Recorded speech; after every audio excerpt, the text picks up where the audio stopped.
Hello दोस्तों, स्वागत है आपका हमारे इस नए वीडियो में। यहाँ पे हम डिस्कस करने वाले हैं 69th बीपीएससी के रीजनिंग और मैथ के क्वेश्चंस। और हम यहाँ पे ये भी डिस्कस करेंगे कि ऐसे क्वेश्चन आए तो कैसे वहाँ पे डील करना है। वहाँ पे टाइम बहुत कम होता है तो जल्दी जल्दी करने की कोशिश करेंगे यहाँ पे। और ये भी सिखाएंगे कि आगे ऐसा सिमिलर क्वेश्चन आए तो उसे सॉल्व कैसे करना है। तो चलिए स्टार्ट करते हैं। तो क्वेश्चन नंबर पहला जो है कुछ सिंबल से रिलेटेड है। गेम का कुछ सिंबल दिया है, बीड का सिंबल दिया है और मेड का पूछ रहा है। तो ऐसे क्वेश्चन में जो वर्ड्स होते हैं, जो अल्फ़ाबेट्स होते हैं, उसका सिंबल्स नोट करना होता है। जैसे जी का सिंबल्स डॉलर है, ए का सिंबल डिविडेंड है। सो ऐसे ही ये देखेंगे। तो फिर एम पूछ रहा है मेड का, तो मेड पे सीधे देखेंगे एम का क्या है। एम का ये स्टार है तो स्टार। अब यहाँ पे पहला ऑप्शन कट गया और डी भी कट गया। यहाँ पे ये नहीं हो सकता, ये नहीं हो सकता। अब ये दोनों में हो सकता, ये स्टार, फिर ये डिविडेंड डिविडेंड। थर्ड नंबर पे वेरिएशन है तो सीधे थर्ड पे जाएंगे। डी और डी का सिंबल क्या है, एक्स। तो उस थर्ड नंबर पे मल्टीप्लिकेशन इसमें है तो ये आंसर सही हो जाएगा। तो वहाँ पे जल्दी से ऐसे कर सकते हैं कि पूरा एक एक अल्फ़ाबेट को नहीं देखेंगे। यहाँ पे जो जितना जल्दी हो सकता है उतना करने की कोशिश करेंगे। दूसरा क्वेश्चन डायरेक्शन से रिलेटेड है तो इसको, ये ऐसे क्वेश्चन बहुत आसान होता है, बस फॉलो करना होता है सेंटेंस। तो सेंटेंस में कहता है कि क्यू ट्रेवल्स टुवर्ड ईस्ट। तो पहले हम जो डायरेक्शन बना लेंगे, ये हो गया north, south, east, west and east. अब जो बोलेगा वो हमें लिख देना है। Q travels toward east, Q जो है वो ईस्ट की तरफ ट्रेवल करता है तो ये रहा अपना क्यू। ठीक। M travel toward north, M travel toward north, यहाँ रहा M. S and T travel in opposite direction. Okay, S and T जो है वो अपोजिट डायरेक्शन, एस टी बना देती हूँ, बाद में देखेंगे। T travel toward right of Q, T Q का जो राइट होगा वो किधर होगा, वो इधर होगा। तो यहाँ पे क्या कहता है, T travel right to Q. और एस जो है वो टी के अपोजिट में है तो अगर ये साउथ वर्ड ट्रेवल कर रहा है तो एस वो नॉर्थ वर्ड करेगा। ठीक है, अब क्वेश्चन देख लेते हैं। ये हो गया ख़त्म, ये यहाँ पे आ गया। अब क्वेश्चन देखते हैं। M and S travel in the opposite direction. M and S नहीं, ये तो सेम डायरेक्शन में है। एस ट्रेवल टुवर्ड वेस्ट, नहीं ये तो नॉर्थ में जा रहा है, एस तो यहाँ पे है। T travel toward north, T north में नहीं, ये साउथ में जा रहा है। M and S travel in the same direction, M and S, yes they both are moving in the same direction. ये रहा एस और ये एम, तो ये आपका ऑप्शन नंबर डी सही है। चलते अपने नेक्स्ट क्वेश्चन पे। क्वेश्चन परसेंटेज से रिलेटेड है, बहुत सिंपल है, बस आपको फॉलो कर लेना था। क्वेश्चन कहता है रमेश, यहाँ पे दो नेम है, रमेश एंड एक है सुरेश। तो रमेश के पास 100 स्क्वायर किलोमीटर ज़मीनें हैं, सुरेश के पास भी 100 स्क्वायर किलोमीटर ज़मीनें हैं। ये दोनों नेबर हैं। ये जो रमेश है वो 10% जितनी ज़मीनें हैं उसका 10% एक्स्ट्रा एक्वायर कर लेता है सुरेश से। तो सुरेश देता है इसको 10%, तो इसका 10% कितना हो गया, 10। 10% कितना हो गया, 10। 100 का 10% कितना होता है, 10 ही होता है ना। तो इसकी ज़मीनें कितनी हो गई, 110। 110 स्क्वायर किलोमीटर हो गई। और इसकी कितनी रह गई, 90। अब कहता है कि 2 साल के बाद जो रमेश था 10% इसका जो जितना है अभी उसका 10% सेल कर देता है अपने नेबर से, मीन्स सुरेश को दे देता है 10%। तो इसका अब 10% कितना हुआ, 11 जो है ये दे देता है सुरेश को। तो 90 में 11 जोड़ेंगे तो 101 आएगा। अब इसका रह कितना गया, 11 चला गया, 110 में से 11 गया तो 99। इसका 99 रह गया, इसका 101 हो गया। ठीक है, तो अब ऑप्शन पढ़ लेते हैं। Ramesh land is more than Suresh, नहीं इसका कम है, Suresh land is more than Ramesh, yes B option सही है इसका। चलते हैं दूसरे क्वेश्चन पे। ये रीजनिंग का क्वेश्चन है, इसमें ऑड पेयर फाइंड करना है। मिलिनरी हैट्स, ये सेम है। Brewery and alcohol, it is correct. Stationery paper, ठीक है। स्नोबरी और शूज़, ये गलत है, ये ऑड वन आउट है। चलते हैं नेक्स्ट क्वेश्चन पे।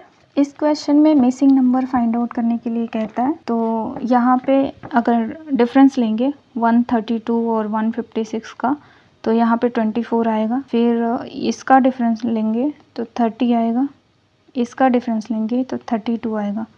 तो दो दो का इंक्रीमेंट हो रहा है, 32 फिर 13, फिर यहाँ पे फिर कितना होना चाहिए, यहाँ पे होना चाहिए 26 का डिफरेंस आना चाहिए। तो 156 प्लस 26 अगर करते हैं 182 आता है। तो option number B is correct. So next question पे चलते हैं। इसमें भी जो मिसिंग नंबर है यहाँ पे उसको फाइंड आउट करना है इस क्वेश्चन में भी। और ये क्वेश्चन जो है 69th का है और 68 में भी सेम डिटो क्वेश्चन आया था। उसके और भी 2-3 क्वेश्चन रिपीट हुए हैं जो मैं बताऊंगी आपको। अगर आप बस 68 का रीजनिंग का क्वेश्चन भी देख के चले गए होते तो 4-5 क्वेश्चन वहाँ से बिल्कुल डिटो सेम आ गया था। तो 4 क्वेश्चन तो ऐसे ही सॉल्व हो जाना था। तो ये सॉल्व कर लेते हैं। लाइक 44 एंड 37 का डिफरेंस कितना है, 7 है। ये 58 एंड 53 इसका डिफरेंस कितना है, 5 है। और जो ये बीच वाला है ये मल्टीप्लिकेशन है किसका, 7 का। 7 5 ज़ा 35 एंड 7 7 ज़ा 49। तो कुछ सिमिलर कुछ दिख रहा है यहाँ। 7 इसका डिफरेंस है तो 7, यहाँ पे 5 इसका फैक्टोरियल इसका 7 × 5 है तो यहाँ 5 का डिफरेंस है। मीन्स कि 7 का मल्टीप्लिकेशन में जितना भी डिफरेंस आएगा इन दोनों का तो वही होगा। तो 52 एंड 41 में क्या डिफरेंस है, लाइक -41 कर दोगे तो ये 11 आ जाएगा। तो 11 मल्टीप्लिकेशन इंटू 7 तो कितना आया, 77। 7 का मल्टीप्लिकेशन है बीच वाला सारे, तो ये 77 आंसर हो जाएगा इसका। ये 68 में भी आया था क्वेश्चन आपका। चलते हैं दूसरे क्वेश्चन पे। ये क्वेश्चन है स्टेटमेंट वाइज क्वेश्चन है। क्वेश्चन में कहता है कि वनडे क्रिकेट मैच में टोटल रन जो बनाते हैं वो 200 बनाते हैं, जिसमें से 160 रन मेड बाय स्पिनर्स। तो स्टेटमेंट दिया हुआ है कि 80% of the team consist off spinners. ये नहीं हो सकता है, ये कुछ कह नहीं सकते कि 80% थे या नहीं थे। एक ही मान लो, एक ही स्पिनर्स ने 160 रन बना दिया हो, कुछ नहीं पता। The opening batsmans were spinner, ये भी नहीं स्टेटमेंट, ये भी नहीं कंक्लूड कर सकते हैं इस गिवन सेंटेंस से। तो ये दोनों ही करेक्ट नहीं है। तो नाइदर 1 और nor 2 follow the statement. Statement D answer हो जाएगा इसका। नेक्स्ट क्वेश्चन, इसमें कोडिंग डिकोडिंग का क्वेश्चन है ये। तो ये सेम क्वेश्चन 68 में भी आया था और देखो 69 में डिटो क्वेश्चन आया था। अगर देख भी लेते हो तो ऑप्शन निकल जाता वहाँ पे। तो इसको कैसे सॉल्व करेंगे, इसको सॉल्व करते हैं। ऐसे कोडिंग के क्वेश्चन के लिए आपको इसका पोजिशनल वैल्यू पता होना चाहिए। जैसे ग्रेड का, जी का, आर का जो अल्फ़ाबेट है उसका पोजिशनल वैल्यू मतलब कितने नंबर पे आता है। जैसे ए 1 नंबर पे, बी दूसरे नंबर पे, तो ऐसे इसका पोजिशनल वैल्यू पता होना चाहिए। तो चलो पहले अब लिख लेते हैं। ग्रेड के लिए क्या है, जी 7 नंबर पे आता है तो 7 दिया हुआ है, 7। जी 7 नंबर पे आता है तो 7। आर 18 नंबर पे आता है तो 18, और बाकी तो दो मैच हो रहे हैं तो 22, 26 एंड 20 लिख लेते हैं पहले। फिर मॉन्क का दिया हुआ है, MONK, मॉन्क का दिया है 13 नंबर पे आता है, 12, 14, 11। तो पहले आपको इसका जो पोजिशनल वैल्यू है वो याद होना चाहिए। और इसका एक शॉर्टकट ट्रिक भी है, EJOTY, इजोटी में E है 5वें नंबर पे और 10, 15, 20, 25 ये 5 के मल्टीप्लिकेशन में होता है। तो इससे याद रह जाएगा आपको सारा। इसके बीच के वर्ड्स इसी के अंदर, इसी के काउंटिंग में आते हैं। तो अब देख लेते हैं। जी 7, आर के लिए 18 दिया हुआ है यहाँ पे, ई के लिए 22 दिया हुआ है, ए के लिए 26 दिया हुआ है और टी का 20 ही होता है तो यहाँ पे देख लो 20। तो ये टी के लिए 20 सही दिया है, लेकिन ये जो दो है ई और ए ये डिफरेंट है, बाकी पोजिशनल वैल्यू सेम दिया हुआ है। अब मॉन्क का फॉलो कर लेते हैं। तो मॉन्क M 13 नंबर पे आता है, तो ये सही दिया है। O आता है 15 नंबर पे, यहाँ पे दिया है 12।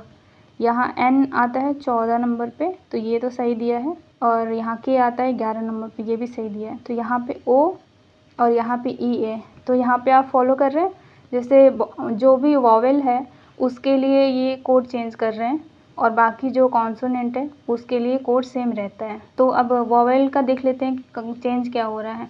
जैसे ई का 5 होता है, लेकिन ये दिया है 22।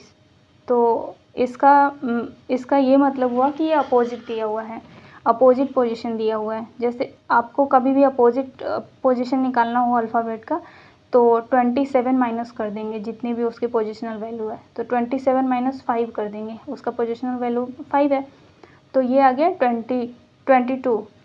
और ए का वैल्यू होता है 1। 27 में से 1 माइनस कर लेंगे तो 26 आ जाएगा।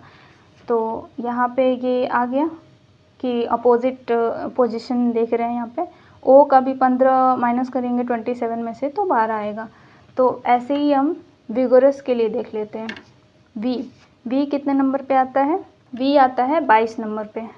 तो 22 नंबर का ऑप्शन कौन सा है? ए है और सी है। अब हम देख लेते हैं लास्ट वाला, क्योंकि लास्ट दो सिमिलर हैं। तो एस कितने नंबर पे आता है आपका? 19 नंबर पे। तो 19 नंबर इस पे है, इस पे तो 20 है। तो आपका आंसर क्या हो गया? यही हो गया। आप दूसरा भी फॉलो कर लेंगे, लाइक आई के लिए क्या होगा? आई का वैल्यू क्या होता है? 9। और 9 का अपोजिट क्या होता है? अपोजिट पोजीशन क्या होता है? तो 18 ही होता है। तो ऑप्शन ए आपका करेक्ट हो गया। तो ऐसे ही आपको बनाना है, जो भी कोडिंग वाला जो भी क्वेश्चन होगा उसको ऐसे हैंडल करना है। चलते हैं नेक्स्ट क्वेश्चन पे। इस क्वेश्चन में ऑड वन पूछ रहा है। कौन सा ऑड वन है? तो देख लेते हैं क्या है इसके बीच का। Q और W, इसके बीच का डिफरेंस कितना है? +6। W एंड Z, W और Z में अगर 3 ऐड करूँगी तो Z आ जाएगा। W में 3 ऐड करूँगी तो Z आ जाएगा उसके पोजिशनल वैल्यू में। फिर Z और B में कितना का डिफरेंस है? 2 का। Z में 2 ऐड करूँगी तो B पे आएगा ये। तो +6 +3 +2। अब दूसरे वाले का देख लेती हूँ। इसका +6 करेंगे तो H आएगा, तो इसमें भी +6 हो रहा है पहले नंबर पे। दूसरे नंबर पे H K का डिफरेंस है 3, तो 3 हो गया ये। और K और M इसका डिफरेंस है 2, तो ये भी फॉलो कर रहा है, ये सेम पैटर्न पे आ गया। ये अब थर्ड नंबर का देखते हैं। ये इसमें W के बाद C कितने नंबर पे आता है? 6 नंबर पे आता है। काउंट कर लेंगे। C के बाद G कितने नंबर पे आता है? +4 करना पड़ता है। यहाँ G के बाद G के बाद J कितने पे आता है? +3 करना पड़ता है। ये तो बिल्कुल अलग हो गया। चलो नेक्स्ट देखते हैं। नेक्स्ट पे M के बाद S +6 करते हैं। S के बाद B +3 करते हैं। और B के बाद X कितने नंबर पे आता है? 2 ऐड करेंगे तो B आएगा 632। सब फॉलो हो रहा है, बस ये फॉलो नहीं हो रहा। WCGJ, तो ऑप्शन नंबर सी हो गया इसका आंसर। नेक्स्ट क्वेश्चन पे चलते हैं। नेक्स्ट क्वेश्चन जो है ये बहुत टाइम टेकिंग है। अगर एग्ज़ाम हॉल में इसको करना पड़ता तो आई थिंक कि कोई भी सॉल्व नहीं कर पाता। ये गेट का प्रीवियस ईयर क्वेश्चन है, जो कि इंजीनियरिंग का एग्ज़ाम होता है उससे उठाया हुआ क्वेश्चन है, सेम डिट्टो। तो चलो फिर हम इसको बना ही लेते हैं। 4 ब्रांच ऑफ कंपनी है जिसका MNOP 4 ब्रांच है, जिसमें M जो है in the north of N है। तो M, सपोज M यहाँ पे है और जो N है वो यहाँ पे है। इसके बीच का डिफरेंस कितना है? 4 किलोमीटर। अब नेक्स्ट सेंटेंस कहता है P is in the south of O। P जो है साउथ ऑफ O है। तो सपोज कि यहाँ पे कहीं पे P है, P यहाँ पे सपोज कर लो, तो ये साउथ ऑफ O है, O यहाँ पे है। तो इसका जो डिस्टेंस है वो 2 किलोमीटर है, ये 2 किलोमीटर है। नेक्स्ट कहता है N in the south east of O।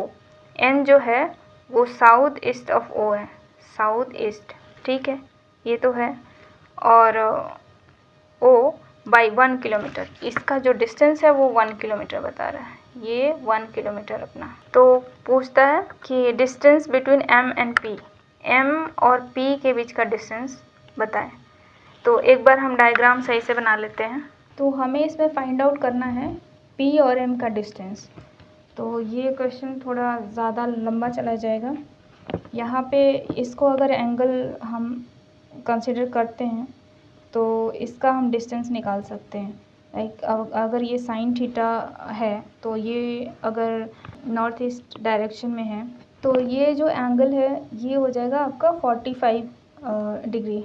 आपने ट्रिग्नोमेट्री पढ़ा होगा तो उसमें ये 45 डिग्री हो जाएगा, क्योंकि नॉर्थ डायरेक्शन साउथ डायरेक्शन में है और ये 90 डिग्री का हाफ है। तो अगर साइन 45 डिग्री लेते हैं तो sine 45 degree equal to perpendicular upon hypotenuse. तो इसमें ये साइन 45 है तो इसके लिए हाइपोटेनियस ये है एंड परपेंडिकुलर ये है। तो यहाँ साइन 45 डिग्री का जो वैल्यू होता है 1/√2 होता है, इक्वल टू परपेंडिकुलर क्या है पता नहीं, और अपन हाइपोटेनियस क्या है ये 1 किलोमीटर क्वेश्चन में दिया हुआ है। जो ON का डिस्टेंस है 1 किलोमीटर है। P equal to 1/√2। ये जो है इसका जो डिस्टेंस है P 1/√2 आ गया। जब ये 1/√2 हो गया और ये थीटा 45 डिग्री का एंगल है तो ये जो डिस्टेंस है ये जो डिस्टेंस है वो भी कितना हो जाएगा 1/√2 हो जाएगा। अब ये P और O के बीच का जो डिस्टेंस है वो टोटल 2 किलोमीटर है। ये जो यहाँ से यहाँ तक का जो डिस्टेंस है वो टोटल 2 किलोमीटर है, P और O का डिस्टेंस। और ये यहाँ जो अपना एंगल है, ये जो ट्रायंगल है इसके बीच का डिस्टेंस है कितना, यहाँ तक का जो डिस्टेंस है वो 1/√2 है। तो इसका डिस्टेंस क्या हो गया, इसका डिस्टेंस आपका क्या होगा, तो इसका डिस्टेंस होगा आपका 2 माइनस 1/√2। यही हुआ ना, ये वाला जो डिस्टेंस है यही हुआ। तो ये वाला जो डिस्टेंस है तो इधर भी उतना ही होगा, n के बाद जो ऐड करेंगे अगर पॉइंट तो n के बाद ये वाला भी डिस्टेंस उतना ही होगा। तो ये टोटल m और यहाँ जो पॉइंट है उसका जो डिस्टेंस है वो कितना हो जाएगा, तो ये टोटल डिस्टेंस हो जाएगा 4 प्लस 2 माइनस 1/√2 जो है ये टोटल डिस्टेंस हो जाएगा m से नीचे तक का टोटल एरिया। फिर इसके बाद हमें निकालना है P और M के बीच का डिस्टेंस। तो इसके लिए हमें फॉर्मूला पता है, h² इक्वल टू हाइपोटेनियस जो है उसका स्क्वायर इक्वल टू परपेंडिकुलर का स्क्वायर प्लस बेस का स्क्वायर। ये फॉर्मूला ट्रिगोनोमेट्री में होता है। तो यहाँ पे अब परपेंडिकुलर क्या है 4 प्लस 2 माइनस 1/√2। तो यहाँ लिख देंगे 4 प्लस 2 माइनस 1/√2 का होल अपॉन टोटल का होल स्क्वायर। मीन्स परपेंडिकुलर, ये परपेंडिकुलर हो जाएगा ना, ये वाला डिस्टेंस, ये टोटल डिस्टेंस परपेंडिकुलर हो जाएगा। तो ये हो गया प्लस, अब बेस कितना है, बेस ये जो डिस्टेंस है वो 1/√2 है। तो ये नीचे वाला भी डिस्टेंस वही हुआ 1/√2, सेम है ना, 1/√2 का whole square equal to hypotenuse का स्क्वायर। इसको जब हम सॉल्व करेंगे, ये कैलकुलेशन है, इसके बाद जब हम इसको सॉल्व करेंगे तो इसका जो वैल्यू आएगा वो 5.34 आएगा। तो ये थोड़ा कैलकुलेटिव है और वहाँ पे उतना टाइम नहीं मिलता है कि इतना लंबा कोई कैलकुलेट करेगा। तो टाइम के हिसाब से इस क्वेश्चन को तो वहाँ पे छोड़ ही देना चाहिए। Thank you for the watching.